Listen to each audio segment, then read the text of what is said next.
Hello everyone, welcome to Kaushalam, India's best e learning platform, जहां आपको मिलते हैं अकाउंटिंग, फाइनेंस और टैक्सेशन से जुड़े डिफरेंट स्किल बेस्ड कोर्सेज, वो भी प्रैक्टिकल अप्रोच के साथ, जैसे e accounting, practices of income tax, GST और भी बहुत कुछ। तो सीखते रहिए कौशलम के साथ और बढ़ाएं अपने कदम एक उज्जवल भविष्य की ओर। आज हम बात करने जा रहे हैं गुड्स एंड सर्विस टैक्स के जो प्रोविजंस हैं, एप्लीकेबल हैं जॉब वर्क पर। मीन्स जीएसटी आने के बाद जॉब वर्क से रिलेटेड जो प्रोविजंस हैं, जो प्रिंसिपल और जॉब वर्कर को फॉलो करने होते हैं, उनके बारे में हम बात करने जा रहे हैं। ये बहुत बड़ा कंफ्यूजन है उन लोगों के लिए स्पेशली जो कि अपना मटेरियल आगे बेचते हैं जॉब वर्क के लिए अपने जॉब वर्कर को, और वहाँ से फिनिश गुड्स या सेमी फिनिश गुड्स को वापस मंगवाते हैं आगे प्रोसेस के लिए, आगे बेचने के लिए। अब क्वेश्चन ये है कि जॉब वर्क के लिए जब गुड्स जाता है तो क्या उस पे जीएसटी एप्लीकेबल है, क्या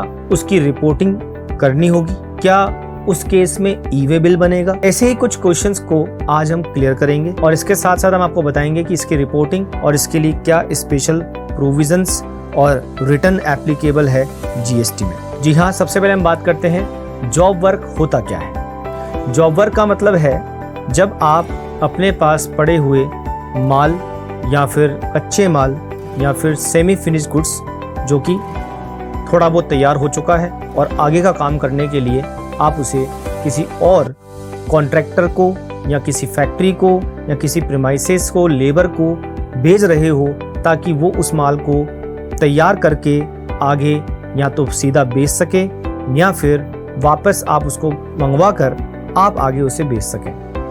तो जॉब वर्क में एक्चुअली प्रोसेसिंग होती है उस कच्चे माल पर या सेमी फिनिश गुड्स पर जो कि प्रिंसिपल मैन्युफैक्चरर मतलब जो ओरिजिनल सप्लायर है, जो जिसने कच्चा माल बनाया है, खरीदा है और आगे वो उसको बेचता है, उस काम को पूरा करवा कर जो वो करवाता है किसी और से, किसी जॉब वर्कर से।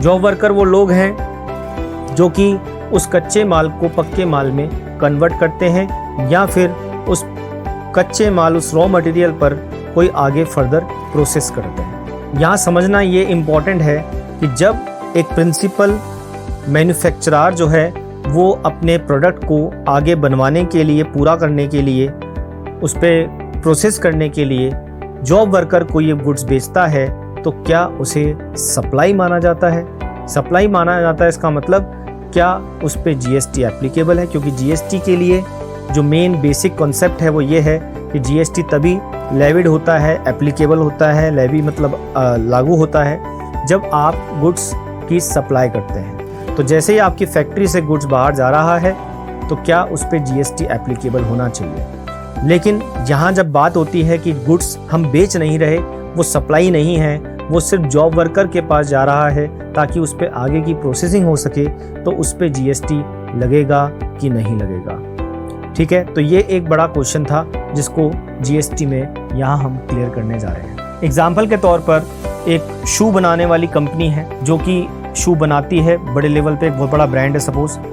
अब वहाँ जो शू बनाने वाली कंपनी है, वहाँ का जो मेन प्रिंसिपल है, जो मैन्युफैक्चरर है, वो अपने जूतों को आगे बनवाने के लिए सपोज आधा शू आप बना देते हैं, आप सोल तैयार कर देते हैं, उस पर आगे कपड़े की सिलाई या आगे का काम करने के लिए उसे आप दूसरे स्मॉल मैन्युफैक्चरर, जिन्हें हम जॉब वर्कर कहते हैं, उनके पास भेज देते हैं ताकि वो जूते को कंप्लीट करके, फिट करके वापस मेन जो प्रिंसिपल मैन्युफैक्चरर है उसको बेच सके। तो अब मैं आपको बता दूं जीएसटी के जो रूल एप्लीकेबल हैं उसके अकॉर्डिंग जो गुड्स मैन्युफैक्चरर आगे बेचता है, मतलब प्रिंसिपल मैन्युफैक्चरर जो वर्ड हम बार बार यूज़ कर रहे हैं, इसका मतलब है वो गुड्स का मालिक जो कि गुड्स को मैन्युफैक्चरिंग करवाने के लिए आगे किसी दूसरे छोटे मैन्युफैक्चरर को बेचता है। तो क्या उस पर जीएसटी लगेगा? तो मैं आपको बता दूँ नहीं, उस पर जीएसटी एप्लीकेबल नहीं है क्योंकि उसे सप्लाई नहीं माना जाता। वो सिर्फ आप गुड्स आगे भेज रहे हैं फर्दर प्रोसेसिंग के लिए, और जैसे वो गुड्स एक स्टिपुलेटेड टाइम लिमिट में आपके पास वापस आ जाता है तब वो गुड्स सप्लाई नहीं माना जाता। और जब आप खुद उस तैयार माल को आगे बेचते हो, जो प्रिंसिपल मैन्युफैक्चरर है उस गुड्स को आगे बेचेगा, तब वो सप्लाई माना जाएगा। केवल जॉब वर्कर के पास भेजने के लिए आप जब भेजोगे तो वो सप्लाई नहीं माना जाएगा। तो मुद्दा ये कि ये मुद्दा बना क्यों? क्योंकि कई लोग ऐसा करके इस चीज का फायदा उठाते हैं कि भाई जो गुड्स हमने भेजा है वो सप्लाई नहीं है तो उस पर जीएसटी एप्लीकेबल नहीं होना चाहिए। तो कई लोग इस चीज का फायदा उठाते हैं और पक्के माल को भी जॉब वर्क में दिखाकर जीएसटी देने से बचते हैं। इसलिए यहाँ प्रोविजंस बनाना इस रिगार्डिंग जरूरी था। तो मैं आपको बता दूं, अब यहाँ पर एक क्वेश्चन और भी खड़ा होता है कि जब हमने गुड्स आगे भेजा ही नहीं, आगे सिर्फ जॉब वर्क के लिए भेजा है, तो क्या ऐसे गुड्स पे हमें इनपुट टैक्स क्रेडिट मिलेगा? मीन जो गुड्स हमने खरीदा था उस पर जो जीएसटी हम देकर आए हैं, क्या उसका इनपुट हम क्लेम कर सकते हैं? तो मैं आपको बता दूं, बिल्कुल हम क्लेम कर सकते हैं। इसके लिए दो सिचुएशन है, पहले उसको समझिए कि आप गुड्स को जॉब वर्कर के पास भेजेंगे कैसे। या तो प्रिंसिपल पहले गुड्स कच्चा माल मंगवाएगा और फिर अपने पास से उसको आगे अपने बिजनेस प्लेस से उसको आगे जॉब वर्कर के पास भिजवाएगा। दूसरा ऐसा भी हो सकता है कि जो प्रिंसिपल मैन्युफैक्चरर है वो अपने सप्लायर को डायरेक्टली इंस्ट्रक्शन दे दे कि मैं तुमसे जो माल खरीद रहा हूँ वो डायरेक्ट आप मेरे इस जॉब वर्कर को भेज दें, जो कि मेरा एक एडिशनल प्लेस ऑफ बिजनेस है। जी हाँ, जो तो आपका जॉब वर्कर की प्रीमाइसेस है वो आपका एडिशनल प्लेस ऑफ बिजनेस कहलाता है, जिसे आपको बताना होगा जब आप जीएसटी में अपना रजिस्ट्रेशन कराते हैं। तो इस केस में चाहे आप खुद डायरेक्टली माल जॉब वर्कर के पास भेजें या फिर सप्लायर से डायरेक्ट आप जॉब वर्कर के पास भिजवा दें माल को, अपने पास अपने बिजनेस प्रीमाइसेस में उसको मंगवाए ही नहीं, दोनों ही केस में आप उस गुड्स पर इनपुट टैक्स क्रेडिट ले सकते हैं। अब यहाँ ये भी जानना इंपॉर्टेंट है कि भाई अगर सपोज किसी भी कंडीशन में वो गुड्स आपके पास वापस नहीं आता जॉब वर्कर के पास से, मीन जॉब वर्कर उस गुड्स को देता ही नहीं है, वापस लौटाता ही नहीं है स्टिपुलेटेड टाइम लिमिट में, तो उस केस में क्या आपको इनपुट टैक्स क्रेडिट मिलेगी? इनपुट टैक्स क्रेडिट तो आपको मिलेगी,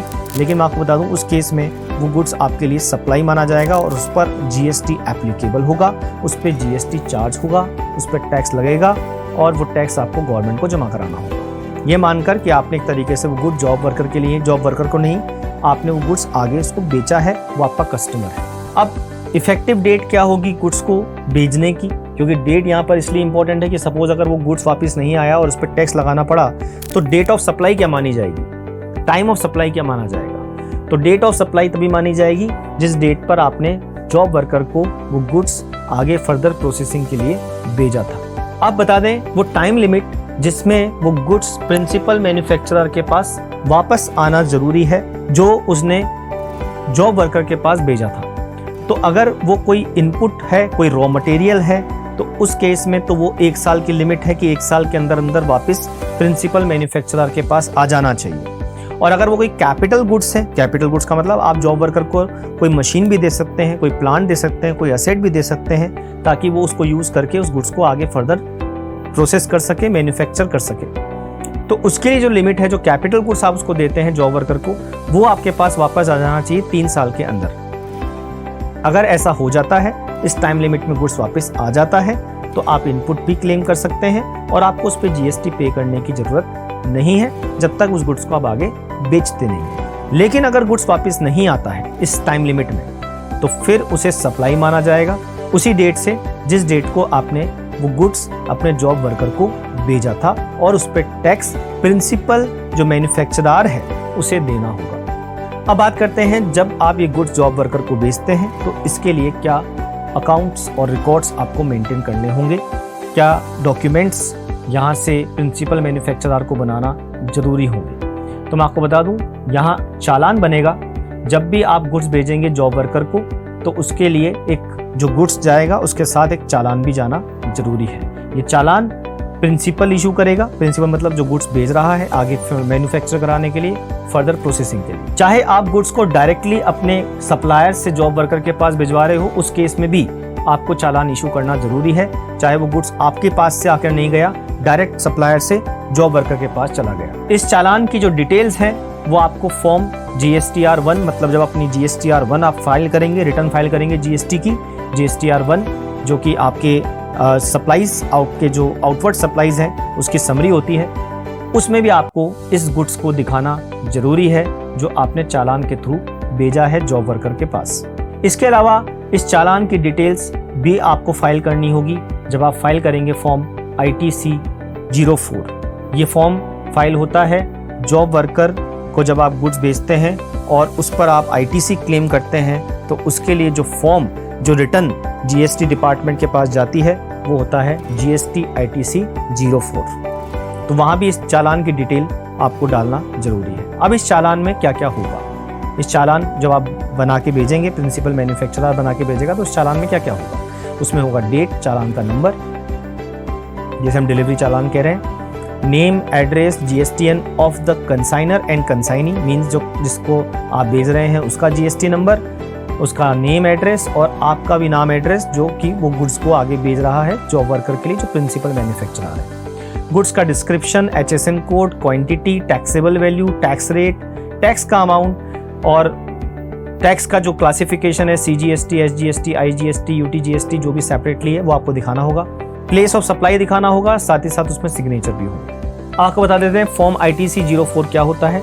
तो फॉर्म GST ITC 04 जो रिटर्न होती है ITC की, ये आपको सबमिट करानी होगी। और सबमिट कौन कराएगा, जो कि प्रिंसिपल मैन्युफैक्चरर है। जब भी वो गुड्स बेचता है जॉब वर्कर के लिए, तो ऐसे ट्रांजेक्शंस के केस में उसे ये GST रिटर्न फाइल करना जरूरी है, जिसमें चालान की डिटेल देना जरूरी है। जितना भी गुड्स उसने जॉब वर्कर को पास भेजा है, उसके पास से जितना भी गुड्स वापस आ चुका है, क्योंकि भाई GST डिपार्टमेंट को कैसे पता चलेगा कि आपने कितना गुड्स जॉब वर्क के लिए भेजा है और उसमें से कितना गुड्स आपके पास वापस आया है। तो ये डिटेल देना बहुत जरूरी है कि इतने रुपए का गुड्स आपने भेजा था और इतने का गुड्स वापस आ चुका है, क्योंकि जो गुड्स एक विद इन टाइम लिमिट जो मैंने आपको बताई उसमें वापस नहीं आया, उसे सप्लाई माना जाएगा और उस पर टैक्स देने के लिए आप लायबल होंगे। इसी तरह अगर कोई जॉब वर्कर आगे किसी दूसरे जॉब वर्कर को आपका गुड्स भेज देता है आगे फर्दर प्रोसेस कराने के लिए, तो उसकी डिटेल भी आपको इस ITC 04 रिटर्न में देनी जरूरी है। ये रिटर्न आपको क्वार्टर एंड होने के बाद अगले महीने की